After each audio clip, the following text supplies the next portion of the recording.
Hey guys, Bobby here with the Who is Jesus ministry. And for the month of May, we want to focus on the culturally taboo subject of mental health, especially amongst men.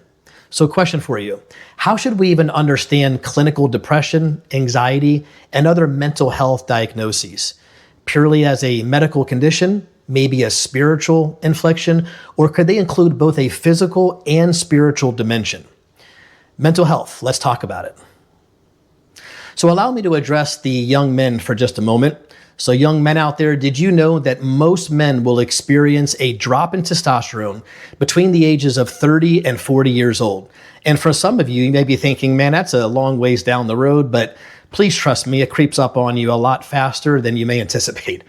So furthermore, did you know that some studies demonstrate that 90% of men will experience signs of depression, fatigue, lack of motivation, all of which can be attributed to low testosterone? Yeah, me neither.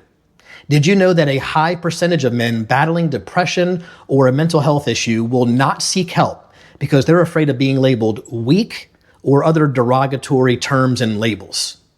A high percentage of these men choose to self-medicate on street drugs to avoid the embarrassment or the shame of admitting that they had to visit or maybe even routinely visit a mental health professional. Imagine for a moment, if you will, that our culture embraced mental health as much as we tend to do for our physical health. What if we focus on making mental health improvements every month of May, just as we try to make physical improvements every month of January, every new year? What would happen if our culture stopped stigmatizing mental health conditions and starts educating young people that this is not only a possible symptom of aging, but rather a highly probable condition that they themselves may face at some point in their lives?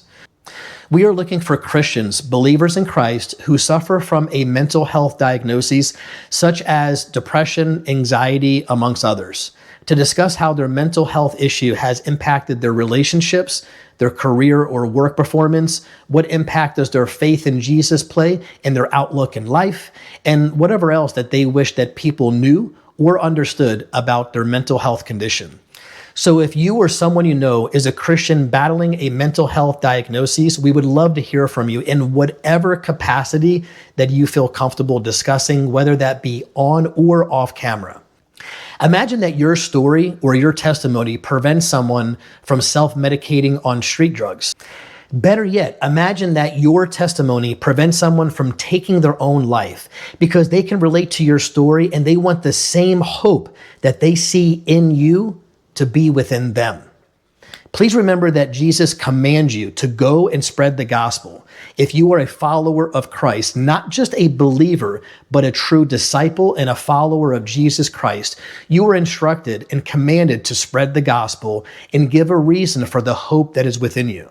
If you've been waiting for a sign or wondering, how can God use me?